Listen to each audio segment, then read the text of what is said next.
弟兄姐妹平安，今天是6月20号，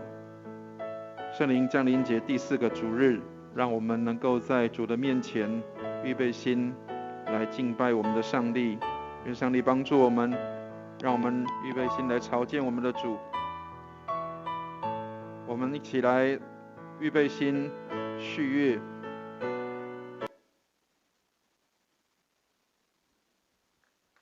我们一同来轻颂主在圣殿中。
请听上帝的话，你们要向耶和华唱新歌，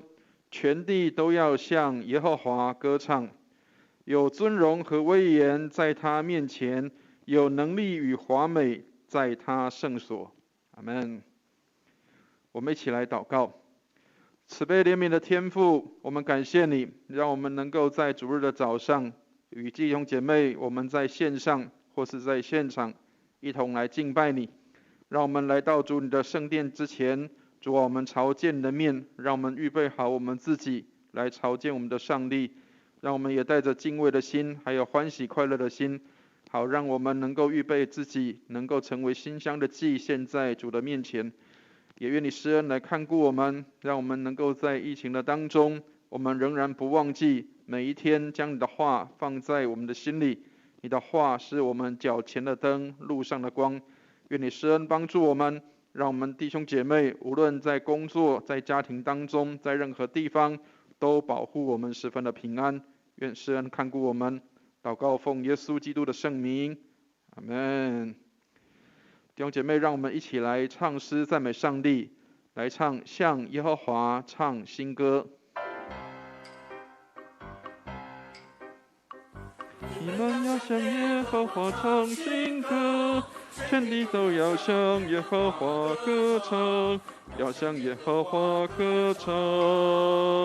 称颂他的名，他的名，天天传扬他的救恩，天天传扬他的救恩，在列邦中述说他的荣耀，在万民中述说他的奇事。因耶和华为大，当受极大的赞美，他在万神之上，当受敬畏。你们要向耶和华唱新歌，全地都要向耶和华歌唱，要向耶和华歌唱，称颂他的名，他的名，天天传扬他的救恩，天天传扬他的救恩，在列邦中述说他的荣耀，在万民中述说他的奇事。因耶和华为大，当受极大的赞美，他在万神之上，当受敬畏。阿们。感谢主，愿上帝帮助我们，让我们能够用新歌来向耶和华歌唱，用新诗来赞美上帝。愿上帝帮助我们。我们一起来读使徒信经，让我们用使徒信经来宣告我们的信仰。使徒信经在周报的封底，或者是我们可以透过我们的 PPT 来读使徒信经。我们一起来攻读，请。我信上帝全能的父，创造天地的主。我信我主耶稣基督，上帝的独生子，因圣灵感孕，由童贞女玛利亚所生，在本丢彼拉多手下受难，被钉于十字架，受死，埋葬，降下阴间，第3天从死人中复活，升天，坐在全能父上帝的右边，将来必从那里降临，审判活人死人。我信圣灵，我信圣而公之教会，我信圣徒相通，我信罪得赦免，我信身体的复活，我信永生。阿们。我们一同来唱荣耀颂。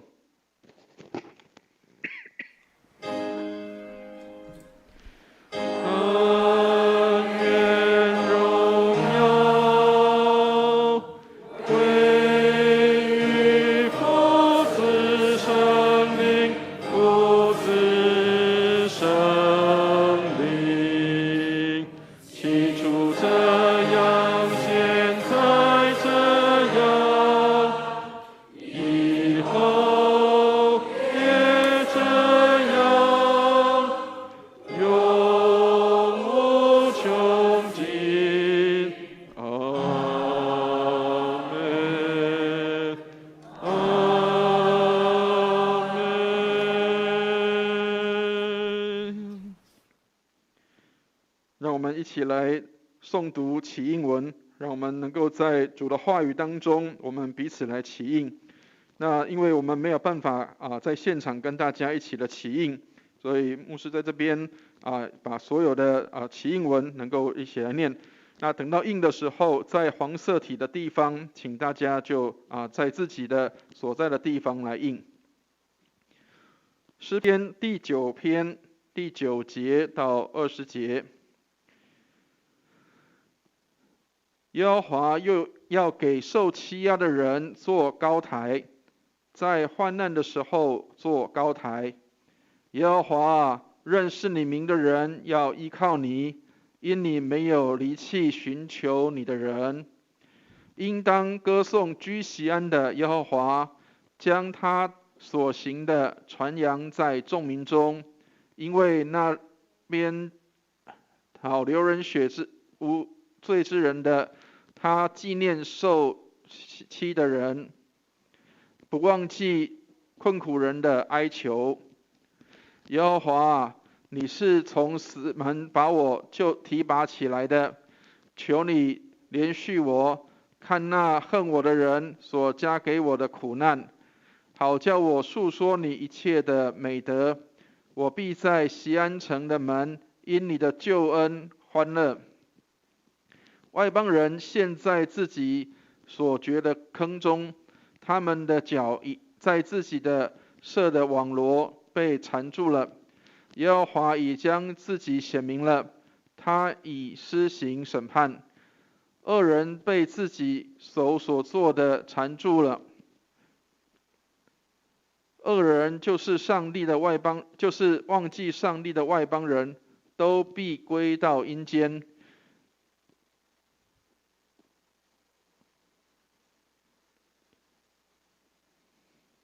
穷乏人必不永久被忘，因困苦人的指望必不致落空。耶和华，求你起来，不容人得胜，愿外邦人在你面前受审判。我们一起来和耶和华，求你使外邦人恐惧，因他们知道愿他们知道自己不过是人。阿们。愿上帝祝福他的话语。我们一起来祷告，愿上帝帮助我们，让我们来为公众的事项一起来关心跟祷告。请我们来翻开我们的周报，在公祷的地方，让我们来关心一些的需要，一些这个公众的事项，我们一起来祷告。我们一起来为非洲有一个国家叫毛利塔尼亚，这个国家我们为他们来祷告，愿上帝来帮助我们，让基督的信仰能够进入到他们的当中，使国家的百姓能够蒙恩。我们为这样来祷告，也求主来纪念跟祝福我们在中区的教会。我们为大理卫理堂毕崇道牧师，我们为他来祷告，愿主帮助我们，让我们能够纪念这个教会在中区的地方，能够在那里更加的得人，使传道同工的身心都强壮健康。我们也为我们在台湾的行政首长、政府官员来祷告，愿上帝帮助我们的行政首长、政府官员，让他们有智慧、有公义、有善良的心在他们里面，赐给他们有很好的这样的规划跟计划，能够来帮助我们台湾的百姓。我们也为着我们在台湾的儿童跟青少年能够获得良好的知识教育跟品格教育来献上祷告。愿主来帮助我们，让我们的儿童跟青少年他们能够在教育的体制下面能够有很好的收获。他们现在在家庭当中，父母亲也能够成为很好的导师，来帮助他们学习跟成长。我们也要为着在第一线的防疫的工作人员来献上祷告，无论他们是医生、是护士或是军警人员，我们都为他们来祷告。愿主帮助他们，让他们在服侍人的时候，在服务人的时候，他们的身心也都平安。也愿上帝帮助他们在所做的一切事上，工作都能够顺利。我们一起用主祷文来献上祷告。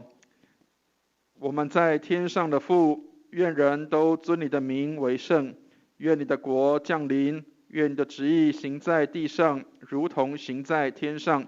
我们日用的饮食，今日赐给我们，免我们的债，如同我们免了人的债。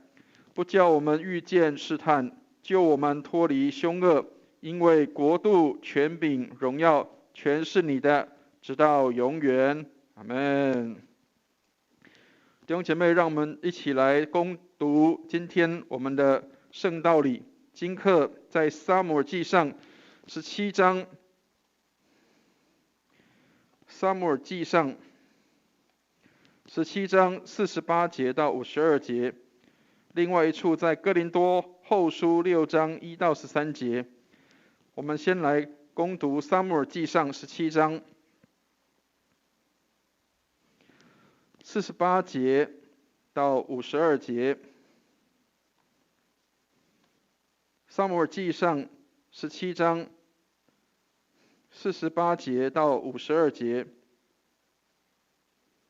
或是我们在 PPT 上面也有。48节到52节，非利士人起身迎着大卫前来，大卫急忙迎着非利士人往战场跑去。大卫用手中从囊中挑出一块石头来，用机旋甩出去，打中非利士人的额，石子进入额内，他就伏倒面伏于地。这样大卫用机旋甩石，胜了那非利士人，打死他。大卫手中没有刀，大卫跑去站在非利士人身旁，将他的刀从鞘中拔出来，杀死他，割了他的头。非利士众人看见他们讨战的勇士死了，就都逃跑。以色列人和犹大人便起身呐喊，追赶非利士人，直到加特和以格伦的城门。被杀的非利士人倒在沙拉因的路上，直到加特和以格伦。阿们。愿上帝祝福他的话。我们再来读哥林多后书6章1到13节。哥林多后书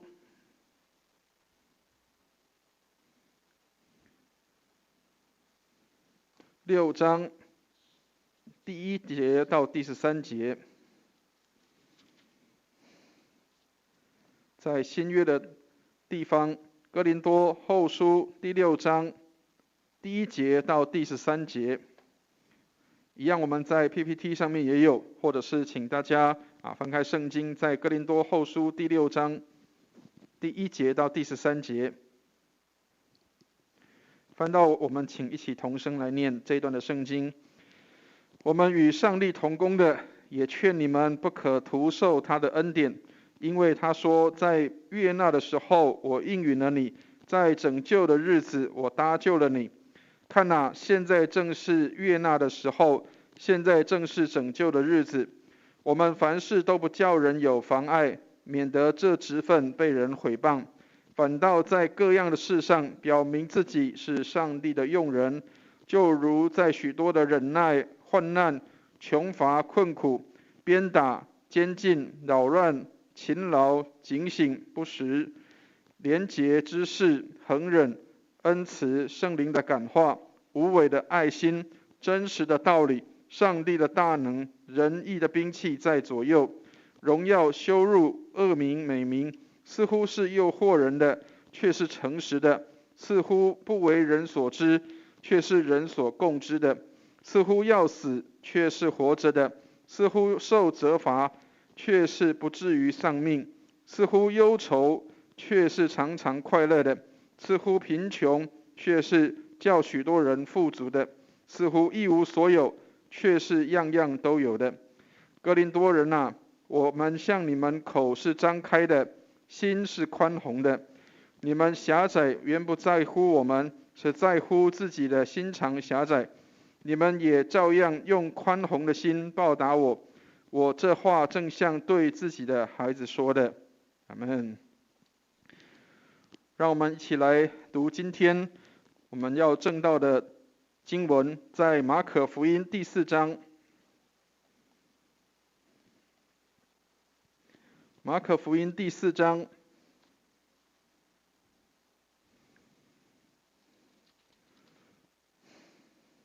第35节到41节。这段经文我们都相当的熟悉，在马可福音第4章35节到41节。当那天晚上，耶稣对门徒说：“我们渡到那边去吧。”门徒离开众人，耶稣仍在船上，他们就把他一同带去，也有别的船和他同行。忽然起了暴风，波浪打入船内，甚至船要满了水。耶稣在船尾上枕着枕头睡觉。门徒叫醒了他，说：“夫子，我们丧命，你不顾吗？”耶稣醒了，斥责风，向海说：“住了吧，静了吧。”风就止住，大大的平静了。耶稣对他们说：“为什么胆怯？你们还没有信心吗？”他们就大大的惧怕，彼此说：“这到底是谁？连风和海也听从他了。”阿们。愿上帝祝福他的话，还有听他话语的人。我们今天证道的内容是睡得着的信心。当然，我想能够睡得着是一件非常不容易的事情，特别在现在的时候，愿上帝来帮助我们。当然，有的人会说，我们现在有很多在防疫的期间，还是需要有很多时候必须要在家里面，可能有很多人来透过睡觉或是睡眠，来希望能够得一些的帮助，或是能够恢复体力。但是无论我们是用什么样的方式，或许还有很多时候我们没有办法透过睡眠或是真正睡得着来弥补我们的一些的疲倦。但是上帝帮助我们，让我们要透过今天的经文，我们要得一些的帮助。那开始前一样，牧师要跟大家分享一个笑话，一个故事，只是一个笑话，那是希望我们可以从这里面得到一些智慧的启示。有一天，一个姐妹一个女孩子，她起床的时候，因为看到自己脸上有痘痘，所以她心里面就很不高兴，所以她就跟她的先生抱怨，她说：“老公，你看我脸上有一颗痘痘。”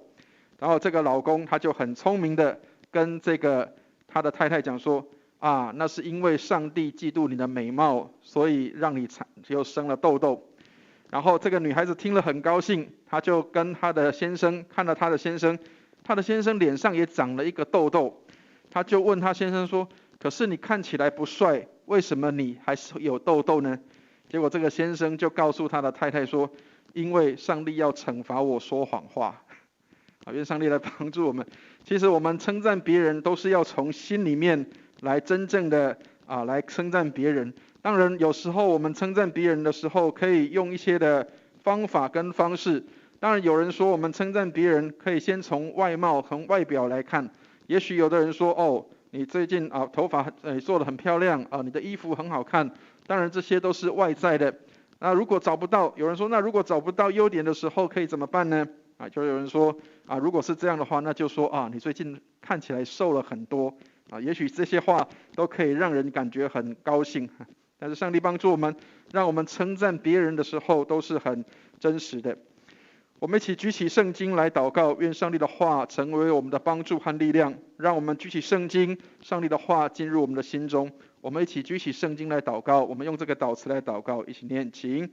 这是我的圣经，他说我是谁，我就是谁。他说我拥有就拥有，他说我可以就可以。今天神的话要来教导我，我诚心悔改，我心里警醒，我灵谦卑受教，我就不再一样。奉主耶稣基督的圣名，阿们。刚刚提到了我们在现在的时代里面要能够睡着其实是不容易的事情，但是各位可能很难想象，其实睡觉也能够来荣耀上帝。当然能够睡得着这是不容易的，对现在很多人，所以很多人需要透过一些的助眠的方法或方式，比如说有可能有的人需要透过安眠药，有可能有的人需要透过一些的运动，或是透过一些的方法，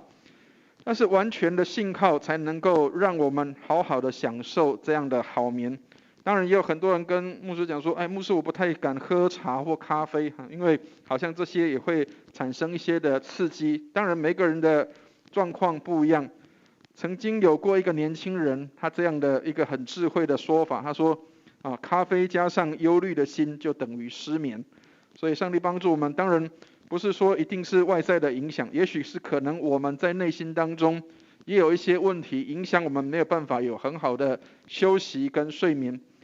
那睡眠是一份很好的礼物，是上帝使人能够安稳睡觉。所以如果能够有一夜的好眠，那当然应该要向上帝献上感恩。所以你会发现，当你能够很好睡的时候，早上起来精神很好，这是一个很好的一个休息。我们可以睡觉是因为上帝没有睡着，愿上帝来帮助我们。其实很多时候我们常常可以安稳睡着，是因为我们相信上帝仍然醒着来帮助我们，他使我们能够安稳的好好睡上一觉。所以曾经有一本书这样说，就是上帝值夜班，即使我们在晚上的时候，上帝仍然是值班的，上帝仍然是没有睡着的。睡眠是我们受造的为人的一部分，那道成肉身的耶稣也是在睡觉，所以也需要睡觉。所以我们看到在今天的经文里面特别提到，耶稣在船上在休息，在狂风大作的海上，耶稣能够在船上睡着。所以包括上帝在创造人的时候，创造亚当的时候，创造夏娃的时候，他让亚当也能够睡着。因为亚当的沉睡，所以上帝就从这个亚当的身上就取出了肋骨，以至于能够创造了夏娃，然后帮助人让他可以有配偶。所以睡眠不应该被当作是一件很不好的事情，或者是一个被否定的事情。那曾经以前在年轻的时候，我的一个老师他常常对学生说睡觉是一个浪费时间的事。其实有时候我们需要反过来去看，有时候能够有很好的睡眠，反而让我们可以去恢复我们的疲劳，以至于我们可以能够有好的精神。所以论坛报在这一个短文里面，他提到人累了就应该要睡觉，需要休息，但是睡觉却不一定能够消除疲劳。如果我们看有许多的人，他可能有一些的问题或状况的时候，即使他可能睡眠的时间很多，但是却不一定能够帮助他有很好的休息。所以圣经里面也给我们提醒，即使是少年人，即使是年轻人，很多人以为说好像睡不着是年老的人的问题，但是其实年轻的人也是会需要有休息，有时候年轻人也不一定会睡得着。所以就是少年人也会要疲乏困倦，强壮的也必全然跌倒。有时候我们以为说好像年轻人就比较不会有问题，或是年轻人就比较不会有这些的状态。其实现在有很多心理的问题，让包括年轻的人也常常会有一些的忧郁，或是会有一些的状况。所以以赛亚书里面的5章以赛亚书40章的30节里面也给我们这样的提醒，他说少年人也要疲乏困倦，强壮的也必全然跌倒。所以不一定睡不着是老年人的专利，有时候年轻人也不一定有办法能够透过睡眠来帮助他们来恢复。但是基督徒，我们怎么样来成为一个好的恩赐的管家？在忙碌了一天之后，我们怎么样获得一个好的休息？那我们先要认识到，能够有好的休息是上帝给我们的一个美好的礼物。所以放下手边的工作，让我们也能够透过睡眠来荣耀上帝。那论坛报这边有给我们几个方法，让我们可以去看到怎么样来帮助我们能够睡得安稳。好，这里有5个灵性的咨商的解决的方法，我们来看一下，在这里有几项的建议。第一个，要寻求神的帮助。当我们睡不着的时候，可能我们可以寻求上帝的帮助，让我们可以在睡觉前跟上帝祷告祈求上帝，让我们在晚上的时候有很好的休息跟睡眠。那第二个，我们可以信心的回应，让上帝来帮助我们，凭着信心，我们相信上帝必然掌权，所以我们有一些忧虑跟担心的事情，我们都交托在上帝的手中。那第三个，也需要我们要学习的功课，就是学会知足。有一些人心里面是一直有许多的欲望，他想要再获得更多，或是认为钱赚的不够多，他想要再多赚一点。有时候学会知足，反而让我们可以比较容易能够休息跟放下来。那第四个，要弃绝偶像的崇拜。这个部分有很多人很忽略它，甚至包括有很多人认为说这没有什么样的问题。我记得以前曾经我的母亲在一个房间里面，因为她贴了一张的海报，这个海报有一些叫做这个人认为说这个是一个美丽的女子当然她是女生，所以她贴一个女生的那个形象的海报，好像没什么问题。但是她常常觉得晚上没有办法睡得好，所以后来把那一张海报给拿下来之后，她居然可以很好的睡觉。所以弃绝这些的偶像崇拜，也是帮助我们，让我们有很好休息的时候。还有第5个，解决特定的问题。也许我们有一些的担心跟害怕，或许有一些特定的问题是缠绕我们的。比如说，也许我们没有跟别人有和好，或是我们曾经伤害了别人，或是跟别人没有一些和睦的相处的时候，这些都会挂虑在我们的心里面。当我们愿意去跟人和好，当我们愿意去解决问题的时候，也许我们就可以得到很好的休息。所以愿上帝来帮助我们，让我们透过这5个建议，可以给我们有一些的帮助。那当然，我相信我们有许多的一些的管道，特别现在网络发展很多，让我们都可以透过一些的方法或方式，使我们可以晚上有很好的休息跟睡眠。但是牧师要让大家看另外一个图片是，即使是在危险的环境当中，仍然能够是有平安的。我们请大家来看一下，有一张的图片，这是最近牧师在这个网络上面看到了一个让我觉得很惊讶的一张图片。各位如果看到中间有一只海鸟，居然是在铁轨的中间筑窝在那个地方。你可以想见，火车从那边经过的时候，居然它都没有受到任何的惊吓，它居然还可以筑窝在那里，在那里能够下蛋，能够生孩子，能够在那里能够很安稳的睡在那个地方。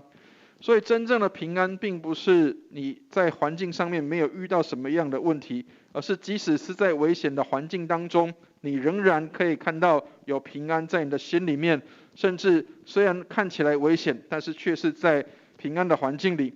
这只海鸟它筑窝在一个三角地带的地方，在那里它很聪明的避掉火车在过去的时候，因为它还是有一个高度，所以它不会压到这一只的鸟。另外一个部分是因为有火车的经过，所以这些的野兽或是野狗野猫也没有办法靠近这个铁轨，所以它居然在这里是一个安全的地方。所以亲爱的弟兄姐妹，愿上帝来帮助我们。有时候在危险的地方，好像看起来是一个危机的地方，反而是有真正的平安在那里。所以上帝的作为常常是很奇特很奇妙的，有时候看起来是很吊诡的，有时候看起来是危险的地方，但是却是一个让我们得安全的地方。我们今天看到的这一段的经文是耶稣在船上跟他的门徒一同要过到这个加利利海的另外一边。如果我们看经文的后面的话，我们会看到他们要往一个地方叫格拉森去。耶稣才刚讲完道，他跟这些的门徒跟这些的会众讲完道。耶稣讲道的时候用很多的比喻，当他讲完道的时候，他准备要过到另外一头去。各位如果知道在这个犹太人的这个历史里面，或者是他们的土地的这样的一个分布的时候，在当时的罗马帝国的时候，加利利海的这一边是犹太人寄居的地方，但是另外一边就是在格拉森那个地方却是外邦人或是一些的外族人聚集的地方。因为当时有许多的在罗马帝国里面有许多的一些的移民，他们也许会互相殖民在那些的地方，所以格拉森那个地方相较于犹太人所居住的地区，它是一个是外邦人的地方，但是耶稣却要往那里去。那要往那里去，他们必须是要坐船搭船过去的。那这个是他们当时的一个船的一个形状跟形象。各位如果可以看得到的话，在这个船的后端的尾端的地方，就有一个大概一个船舱的地方，那里也许就是像耶稣在睡觉的地方。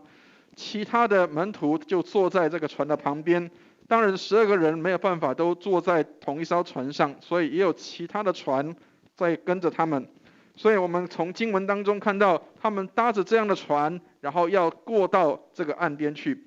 而耶稣在哪里？耶稣正在这个船尾上，而且枕着头睡觉。亲爱的弟兄姐妹，我们可以想见一个事情是，在这一艘船上面，耶稣在那里睡着，他当然一定很累，他当然很辛苦，他当然服侍完之后需要能够有一个很好的休息。我们来看一下，在诗篇的第4篇第8节，这里提到说：我必安然躺下睡觉，因为独有你，耶和华，使我安然居住。虽然耶稣说他没有枕头的地方，耶稣说湖里有洞，天上的飞鸟有窝，人子没有枕头的地方。所以无论在什么地方，耶稣都可以睡着，耶稣可以在那里享受很好的休息。当他疲累的时候，他可以在那里有很好的一个休息跟睡眠，因为他知道上帝与他同在，并且他知道在他的任何的地方，他都可以安然的睡觉。所以当门徒他们要经过这个海的时候，耶稣枕着头在船上睡觉。但是亲爱的弟兄姐妹，并不是我们心里有平安，然后外在就不会有任何的问题。其实外在的环境有时候常常也会影响我们。我们如果看37节的时候，就会看到这里提到一个事情是，我们来看37节的地方，37节经文，我们一起来念37节，一起念来。忽然起了暴风，波浪打入船内，甚至船要满了水。亲爱的弟兄姐妹，船如果行在水面上的时候，水在船的外面，这艘船是安全的。但是当波浪打入船内的时候，他说甚至船要满了水的时候，当这艘船里面有水涌进去的时候，那恐怕就是一件危险的事情。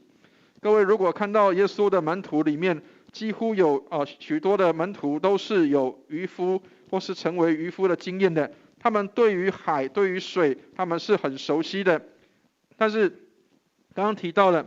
水或是这些的海水，如果是在船的外面是安全的，但是如果是在船的里面的时候，他说船甚至要满了水，这些对他们来说都是一个危险的状态。这些的渔夫他们没有办法去应对这样的事情。愿上帝来帮助我们。其实有时候我们也会遇到一些的风暴，会遇到一些的风浪，但是我们在遇到风暴跟风浪的时候，我们怎么样去面对？当我们看到船要满了水的时候，即使是连这些当过渔夫的，或是当在船上面打滚很久的人，他们也没有办法来应对这样的事情。有人这样说，我们会面临许多的困难，但是当我们遇到这些困难的时候，我们里面是什么就会溢出来。亲爱的弟兄姐妹，当我们遇见难处跟困难的时候，正是显出我们里面有什么样的生命的时候。当我们里面看到有一些困难在我们里面的时候，我们涌出来的会是什么？这是我们可以去思想的。或许我有很多人说我很敬虔爱主，我是一个爱上帝的人，但是真正遇到困难或是遇到困境的时候，遇到这些逼迫的时候，你能够从你里面出来的会是什么样的言语？我常常很自嘲自己说，在骑车的时候是最能够看到人心里面的这样的问题的时候。我常常在骑摩托车的时候有时候我们也许很遵守规矩，但是我们会看到有时候别人不遵守规矩的时候，我们也许会从心里面会有这些的这个不好的话语，或是不舒服的这样的一个内在在我们的里面就说出来。也许我们有时候会去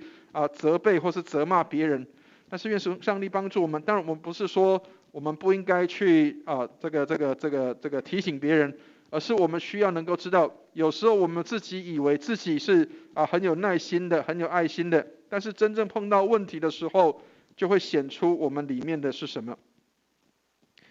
所以耶稣被门徒来叫醒了，这些的门徒他们把耶稣摇醒了。所有的人都在忙碌的时候，所有的人都在这样的一个忙乱的时候，这个人还在睡觉，耶稣还在睡觉。所以这些门徒把耶稣摇醒了，告诉耶稣说，我们都要沉了，我们都快要沉了，你怎么还在睡觉呢？请来帮助我们。对他们来讲，其实耶稣并不是一个渔夫，他是一个木匠。对他们来说，或许多一个人去舀水，把船舱里面的水舀出来，至少也是一个帮助。但是耶稣所做的跟这些的门徒所想的是不一样的。在第39节的地方，我们来看到耶稣怎么做。39节，我们一起来念一下39节的地方，我们一起念来。耶稣醒了，斥责风和海，就说：住了吧，静了吧。风就止住，大大的平静了。当风止住，海安静的时候，耶稣站在船上说：住了吧，静了吧。对他们当时的学生来说，这是一个很奇特的事情，因为我们希望你去舀水，把船上的水舀出来，但是居然耶稣在船上醒了，就斥责风，向海说：住了吧，静了吧。亲爱的弟兄姐妹，愿上帝来帮助我们。有时候主所做的跟我们所想的不一样，有时候我们期待主耶稣你要这样帮助我，上帝你要这样帮助我，但是事实上有时候上帝给我们的帮助反而并不是这样。所以耶稣运用他的权柄对风和海说：住了吧，静了吧。当然我想这是因为对门徒的一个需要，他们在这些船上面他们是不安的，所以耶稣抚平了这些的风和海，告诉风和海说：住了吧，静了吧，也证明他是上帝的儿子。但是另外一个部分，他也在教导门徒一个事情是，真正的风浪不一定是在外面的，而是在我们的心里。艰难的环境无法压碎你，它只会显明你内在的品质，也会让你发现你所依靠的是什么。有时候当你求神改变你的环境，神却要用你的环境来改变你。当这些的门徒们，他们虽然是有的人是在海上的英雄，他们有可能在船上已经是一段时间的人，但是这些环境突然临到的时候，当他们也慌乱了，这些慌乱会让我们看到我们所依靠的是什么。有时候我们依靠的也许是我的游泳技巧，如果船沉了我还可以游泳。有的人可能会认为说，我的驾驶技巧还是不错的。但是这样的环境是不是真的让我们心中能够平静？有时候我们自诩自己也许是身强体健，我们不会受到影响，但是事实上很多时候我们会看到这些的环境反而让我们看到我们内在的缺乏是什么。各位如果有机会能够看到约翰卫斯理的日记，或是他在记述他的传记的时候，约翰卫斯理曾经渡过这个大西洋，然后到美洲去。他在那里要去在那里来服侍当地的印第安人，或是服侍当地美洲的这些的殖民的这些的百姓。在船上的时候，他们遇到了大风浪，这时候卫斯理跟一群在德国的一群这个敬虔派的一些的弟兄姐妹，他们在船上，当船上遇到大风浪的时候，所有的人纷纷在那里祷告寻求上帝。当然我不是说我们不应该祷告寻求上帝，我们应该祷告寻求上帝，在混乱的时候，在困难的时候。但是当大家都在混乱，都在这样的一个让心里面有这些的混乱的时候，居然有一批人，这些人就是刚刚提到的在那个敬虔派的一些弟兄姐妹，他们是在这个清晨多夫的这样的带领下的一批敬虔派的人士，他们在船上，他们居然在那里唱诗、祷告、赞美上帝。所以约翰卫斯理那时候也正是很慌乱的时候，他就问这些的这个莫拉维亚弟兄会的这些人，问他们说：你们都不害怕吗？这些人他们就回答卫斯理说：我们都不害怕。然后卫斯理就转头看下这些的妇女跟孩子，然后问他们说：你们都不害怕吗？这些妇女跟孩子他们也说：我们不害怕，因为我们知道我们要往哪里去。亲爱的弟兄姐妹，那时候卫斯理他真正感受到，他虽然信上帝，但是他却没有一个得救的把握，他并不知道他将来要往哪里去。在那个时候，所以亲爱的弟兄姐妹，我们信上帝的人，我们是不是能够知道将来我们要往主那里去？如果我们有这样的确信跟盼望的时候，虽然外在的环境会来攻击我们，虽然死亡临到我们，但是我们仍然有盼望，因为我们相信我们有这样的一个得救的确据，我们能够认识跟知道上帝，并且能够信上帝，将来我们必然有那样的确据，我们要进到主的国里面去。所以耶稣就对这些的门徒这样的提醒。40节的地方，我们来看一下第40节，我们一起来读一下第40节的经文，一起念来。耶稣对他们说：为什么胆怯？你们没有信心吗？亲爱的弟兄姐妹，有时候当这些困难跟困境临到的时候，我们才会发现原来我们没有信心。我跟师母我们在马祖的时候，我们其实在马祖也是一个海岛的地方几个岛群，以至于我们常常有时候要去从这个岛到另外一个岛的时候，我们也常常是需要搭船的。那我刚刚提到了很多时候我们常常会自诩自己是年轻人，所以比较不会有晕船的状况。那我第一次的晕船也是在马祖的地方，那时候是冬天的时候，东北季风很强的时候，我们要从南竿岛要到这个莒光岛去的时候，中间需要航行50分钟的时间。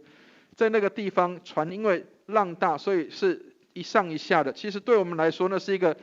相当特殊的经验，是我们很少在冬季的时候有这样的船可以开。而这艘船还不是一艘的大船，它还是一艘大概只能够装载30人到40人左右的这种比较小型的船。所以在那个时候，我以前自己以为说我一定可以能够稳住，可是第一次的晕船居然是在那个时候，而且才发现说原来人是这么样的渺小。当你看到风浪甚大的时候，有时候你真的会发现没有信心。但是愿上帝来帮助我们，当我们认识到自己没有信心的时候，正是信心的开始。所以巴罗夫这个人说，当上帝把你外在的舒适切断的时候，好像一个小朋友断奶的时候一样，要看我们有多么烦躁跟不满。有时候当我们看到小朋友在学习断奶的时候，他必须要来停止一些他的舒适的环境，或者是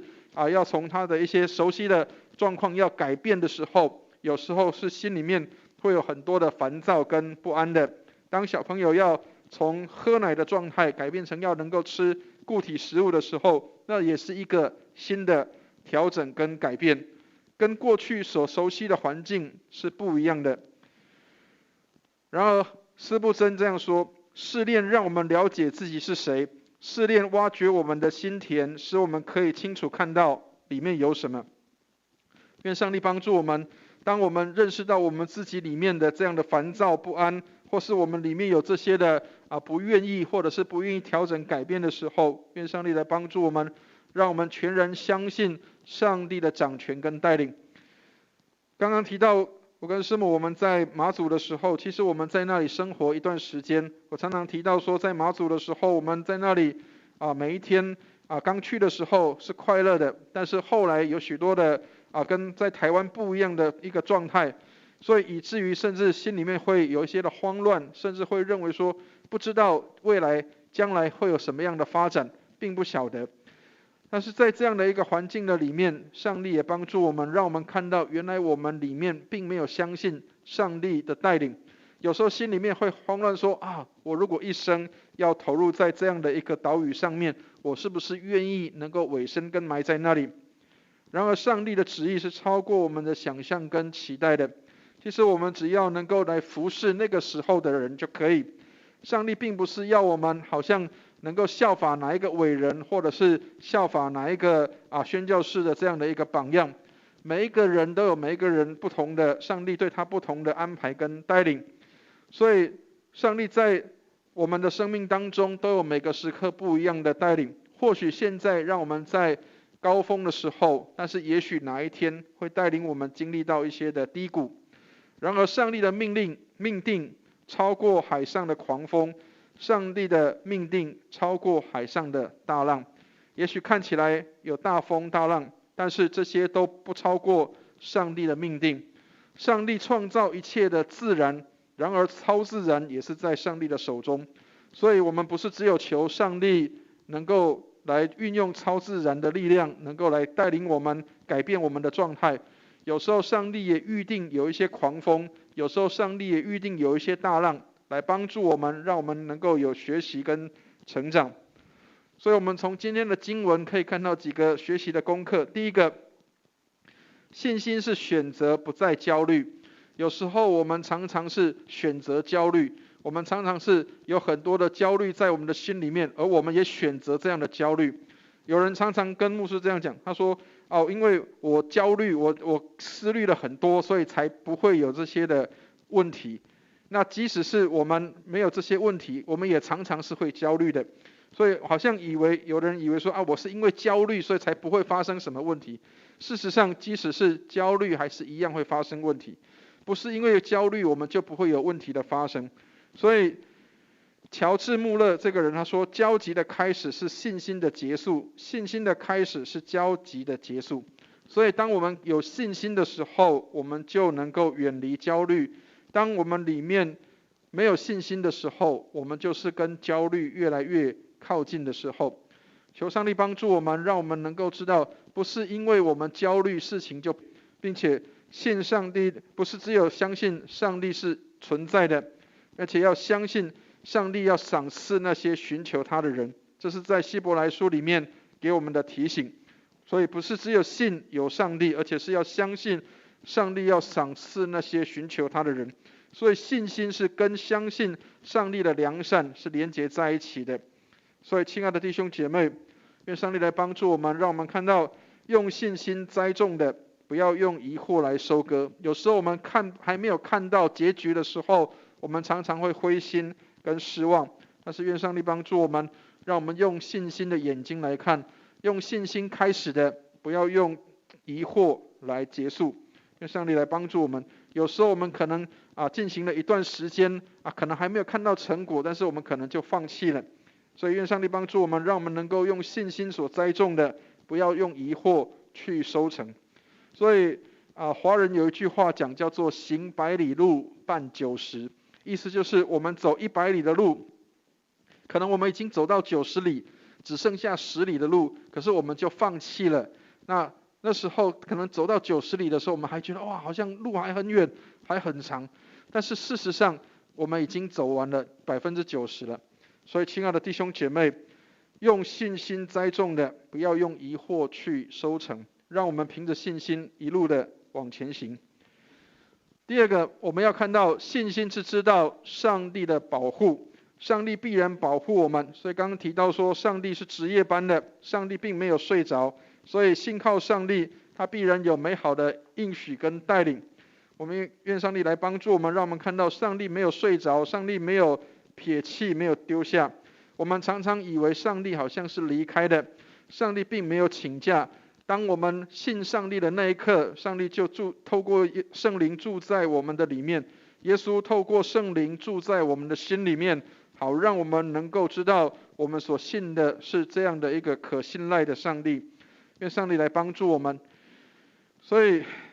愿主来保守我们，如同保护眼中的瞳人一样。各位知道眼睛里面有一个瞳人，如果当我们用手或是用各样的东西想要去入侵的时候，我们的眼皮眼睑就会马上闭起来，来保护眼中的瞳人。所以圣经里面常常提到上帝保护我们如同保护眼中的瞳人一样。所以我们需要把我们的一切事情交托在上帝的手中。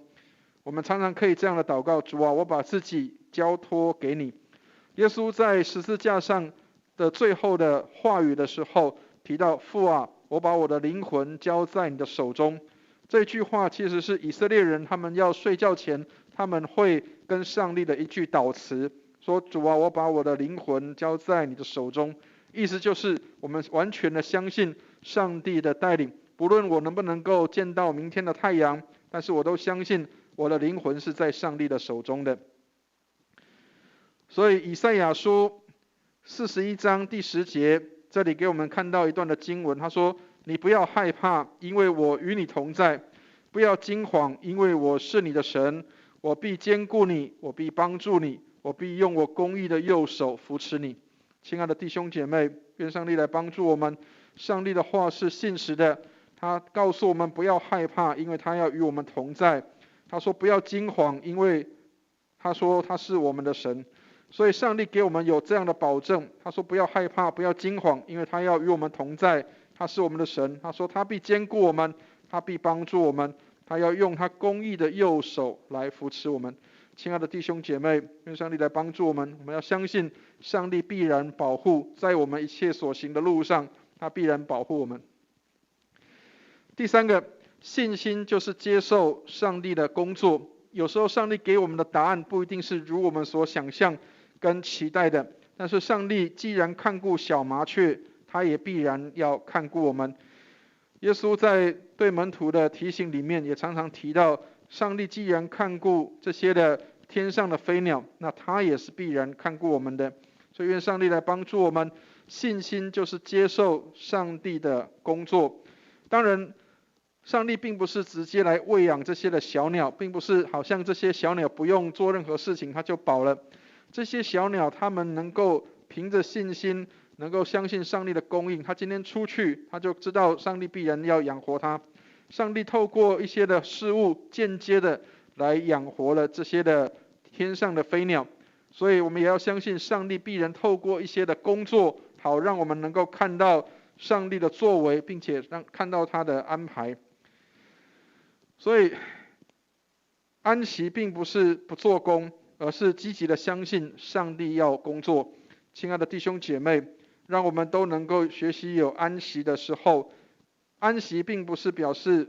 我们不工作，而是我们相信上帝是工作的上帝。很多时候我们没有相信上帝会做工，我们都以为是我们来帮上帝做什么工。愿上帝来帮助我们，不是我们帮上帝工作，不是上帝的手很短脚很短，我们必须要帮他工作，而是我们要相信上帝做每一件事情都有他的美好的旨意跟带领。最近牧师有在看一些的这样的一个影片，这个国学的影片。那让我很惊讶的是，在道德经里面有一段话，也是给我们一个很好的提醒，类似像这个话语里面提到的。他说要无为跟不争，这是道德经里面的一个很重要的一个内容。他说的无为并不是你没有任何的作为，或者是你什么事情都没有做，而是无为之为是最好的作为。意思就是你仍然要按照你每一天该做的生活，该过的生活去过，你要每一天按着你应当做的事情去做。当你日积月累的这样的去做的时候，有如滴水穿石一样，事情就自然的成就。这个才是道德经里面讲的无为。所以其实我们也是这样，安息是我们每一天就过应当过的生活，把重担忧虑交在上帝的手中，相信有一天上帝要让我们看到他做奇妙的事情要在我们的当中。所以愿上帝来帮助我们，安息不是偷懒不工作，不是懒惰不工作，而是积极的相信上帝是工作的上帝，透过我们每一天所经历到的，他要来帮助我们。所以腓立比书4章7节说，神所赐出人意外的平安，必在基督耶稣里保守我们的心怀意念。愿上帝来帮助我们。这里提到神所赐出人意外的平安，必在基督耶稣里保守我们心怀意念。这里说出人意外的平安，意思就是超过我们的想象跟期待的。各位如果知道腓立比教会，其实他们当时出现了有2个姐妹，在腓立比书里面就提到有2位姐妹，就有阿爹跟寻都基。这2位姐妹，她们其实正是在教会里面都是很有声望，或是能够有很好的服事的人。但是在教会里面，当许多人正在为着某一些的职分或是位置能够去争取的时候，保罗对这2位姐妹有这样的提醒，他说要喜乐，要靠主常常喜乐，无论是哪一个人当选了，无论是哪一个人去得到这个位置，另外一个没有得到位置的人，或是没有得到这个职分的人，也要常常的喜乐。他说神所赐出人意外的平安，必在基督耶稣里保守你们的心怀意念。所以亲爱的弟兄姐妹，愿上帝来帮助我们。有时候不一定我们想要做的，或是我们期待的，上帝就这样安排。但是我们相信上帝有美好的带领，是给我们出人意外的平安。愿上帝来帮助我们。最后我们要看到平静安稳，安稳在耶稣的手中，安稳在主怀里，在他的爱中得到复辟，我灵就得到安息。愿上帝来帮助我们，让我们能够看到有一首诗歌，就是这个歌词，让我们看到我们的心里面平静安稳，不是因为外在让我们平静安稳，而是在我们内心的有主在我们的里面，让我们能够平静安稳。耶稣在我们的里面，或许我们还是会有这些的风浪，或许风浪还没有止住，也许我们也试图像耶稣这样站在船上，要去呼喊说住了吧，静了吧，或许也是没有办法改变一些什么。但是愿上帝帮助我们，即或不然，圣经里面常常提到即或不然，我们都相信上帝有美好的带领。但以理书里面提到有3个但以理的好朋友，他们常常这样的提到即或不然。虽然他们不愿意去拜巴比伦的这个偶像跟神明，会遭受逼迫，但是他们相信上帝要拯救他们。他说即或不然，即使不是用这样的方式，他们也相信，他们并不拜这个神明，以至于他们相信上帝必然要透过别的方式要拯救他们。所以亲爱的弟兄姐妹，愿上帝来帮助我们，让我们相信每个时刻都有他美好的带领跟引领，让我们能够看到主在我们的心里面，使我们能够得着真正的平静安稳。即或不然，我们也相信上帝有美好的带领，他的旨意，他的带领都是美好的。愿上帝来祝福我们。我们一起来祷告。慈悲怜悯的天父，我们感谢你，愿你帮助我们，给我们有睡得着的信心。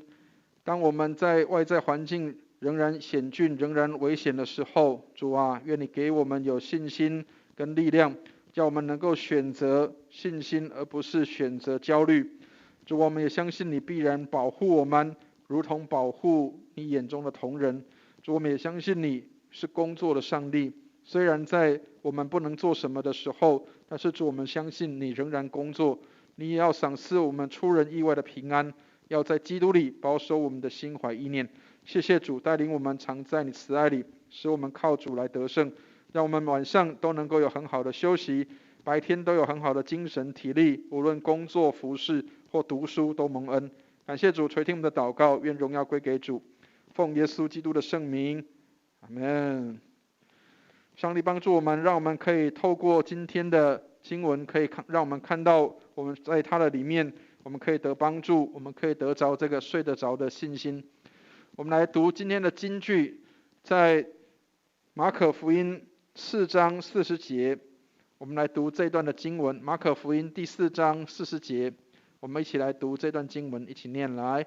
耶稣对他们说：为什么胆怯？你们还没有信心吗？马可福音4章40节，耶稣对他们说：为什么胆怯？你们还没有信心吗？马可福音4章40节。上帝帮助我们，有时候我们常常需要问自己，我们是不是还没有信心？如果我们还没有信心，那么我们当转向主，让我们能够有这样的信心。我们来唱回应的诗歌，心灵粮诗选368首，我们来唱爱主更深。我们用这首诗歌来做我们的回应。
让我们透过这首诗歌更多来思想，我们有没有这样的爱主，还是我们看爱这个世界，许多的事情，我相信上帝必然有美好的带领跟引领。谁在苦难之中不改我心，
上帝帮助我们，让我们爱主更深。或许环境没有改变，或许状况没有更好，但是我们相信，在患难的背后，主人在那里，在等候我们。我们也要等候主的工作。我们相信上帝所做的超过我们所求所想。我们一起来预备心来奉献。那当然，因为我们没有办法有实体的奉献，所以请弟兄姐妹，如果可以的话，让我们能够透过 ATM 的转账，或是透过一些的方式，让我们能够来转奉献，或是周间的时候，请大家可以来到教会里面将奉献能够转给干事来接收。我们一起来唱向主献成歌。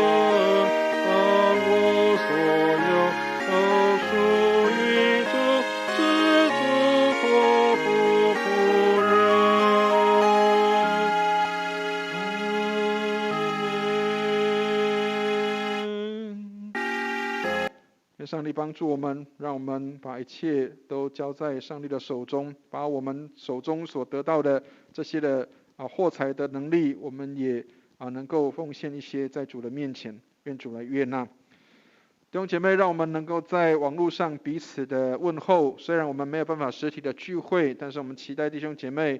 可以透过 LINE 的讯息，或者是可以透过一些的电话，或是简讯，或是网络的这样的一个方式，我们都可以用各样的方式来彼此的问候，也期待弟兄姐妹可以在自己的小组里面也问候彼此的问安。那我们一起来关心教会的事项，我们一起来看到教会的事工里面有一些我们需要关心的，特别我们有许多的教会的家人，我们都需要一起来关心跟为他们来祷告。那教会是我们的家，我们期待来关心教会里面的一些的事项。那今天是我们的圣灵降临节的第4个主日，愿上帝来祝福我们在线上聚会的朋友们愿上帝也都来赐福给你，愿上帝来祝福我们，也祝福我们的弟兄姐妹都十分的平安。那我们的3级警戒是延长到6月28号，所以请弟兄姐妹仍然要我们要凭着信心来过这样的生活，但是求主帮助，让我们不是灰心丧胆，我们一样依靠主来得胜。所以我们按照防疫规定，室内5个人，室外不超过10个人。那成人主日学在我们的主日后10分钟，我们就预备要上线，所以可以请弟兄姐妹来联系周雄老师如果你愿意来上这个成人主日学，我们也可以在线上来上课。那教会现在都是透过这个线上的崇拜，还有线上的祷告会，所以请大家一样在主日崇拜的时间，还有祷告会的时间，我们可以来看直播，或者是我们可以来透过网络上的这样的一个影片，我们一起来敬拜上帝。那我们也邀请各个小组能够在自己聚会的时间能够有线上的聚会，当然不一定都是牧师带领，也许小组自己就有时间可以这样聚会。那我们彼此的问候问安，也知道我们的弟兄姐妹的近况，所以请弟兄姐妹要把握时间，跟自己小组的组员能够联系上线能够有很好的聚会的时间。那我们高雄区的牧者，我们都有每日灵粮的灵修短片，那请弟兄姐妹每天都要有这样的时间来收看，让我们不荒废掉我们与上帝的这样的美好的时间。虽然是疫情的时候有很多时间在家，但是也有很多人是在家里面还是忙碌的。那但是我们希望每一天5分钟，不用太多的时间，每一天5分钟，让我们可以透过短片的信息能够来彼此做分享，也让我们一天当中一开始就让上帝的话充满，能够来得力。那我们也为我们的儿童夏令营来线上祷告，虽然停办，但是我们期待我们的暑假当中，我们的教会的儿童在家里面也能够蒙恩，所以请为我们的家庭事工，还有我们的儿童的事工来祷告。那我们也为春季制服艺人学院虽然是暂停的，但是期待能够解封之后后续的一些的课程还是能够顺利的来进行。那我们也请关心我们的卫理神学院下个学期要开新约导论，所以亲爱的弟兄姐妹，如果有意愿愿意来学习这个神学教育或者是要来上课的请来向教会这边办公室这边来做报名跟申请。或是详情，可以在周间的时候来询问牧师，或者是来询问一些需要填写的事项。红本门徒，我们现在虽然是暂停上课，那是期待我们在解封之后，我们弟兄姐妹就能够恢复正常的时间上课。那所以请红本的门徒的成员要特别留心，我们还是一样，每一天都请弟兄姐妹来写这个红本门徒的课程内容。所以请有上课的同学，请还是一样，每一天按照红本的进度来撰写这些的每日读经的内容。那我们教会的爱读经计划，我们的淑仪执事推动的爱读经计划，也请弟兄姐妹能够来这样的来进行也许很多人并不是有上红本门徒，但是我们可以透过这个读经计划，也能够来读经跟持续不断的浸泡在上帝的话语中。那我们也期待今年上帝给我们极大的恩典，让我们今年能够有人数的成长。我们期待为我们教会来祷告，求主把得救的人天天加给我们，让我们的教会能够有人数上的增长。那我们也代祷事项，信友代祷意向，也请大家来关心跟祷告。那肢体消息的部分，也请大家自行来参阅。那感谢主，我们在疫情当中我们还是弟兄姐妹都大致上都是有平安跟这样的敬虔的无事的度日，我们向主献上感谢。那我们当中有一些身体软弱，或者是有一些意外发生的一些的弟兄姐妹，我们也继续为他们来祷告。那特别要为最近有在打疫苗的几位长辈，我们求主也帮助他们，让他们也都能够很顺利的能够打完之后没有这些的副作用或影响。愿上帝来祝福我们。那我们的这个奉献征信，也请大家请自行来参阅，在我们的周报的最后一页。那我们下一周我们是请这个校园的同工校园的陈文芳传道来这边来分享。那我们一样就维持最少的工作人员，期待求主帮助，让我们所有的一切的侍奉都能够来进行。愿上帝来祝福我们。让我们一起来用3:1颂来敬拜我们的上帝。我们一起来唱3:1颂。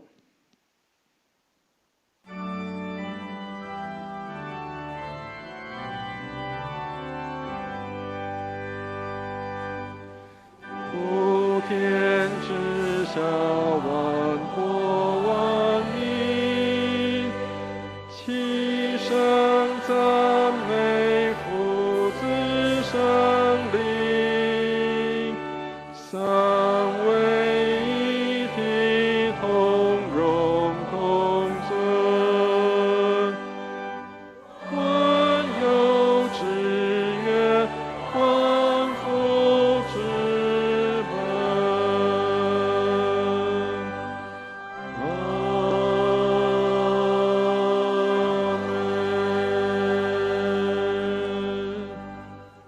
弟兄姐妹，我们一起来领受上帝的祝福。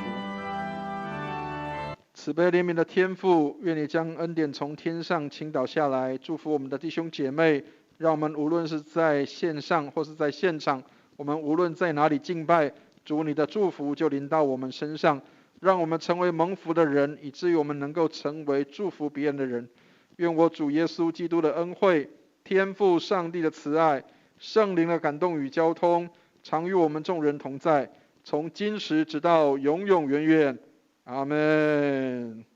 我们来唱阿们颂。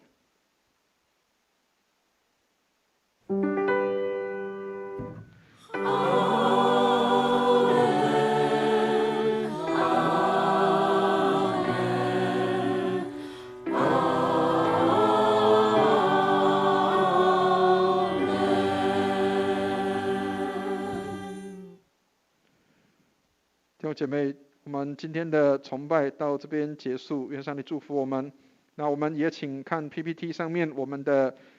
这个奉献的一些征信，或者是奉献的需要注意的事项。那等订阅之后，我们就结束我们今天的崇拜。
主日崇拜到这边结束，愿上帝帮助我们。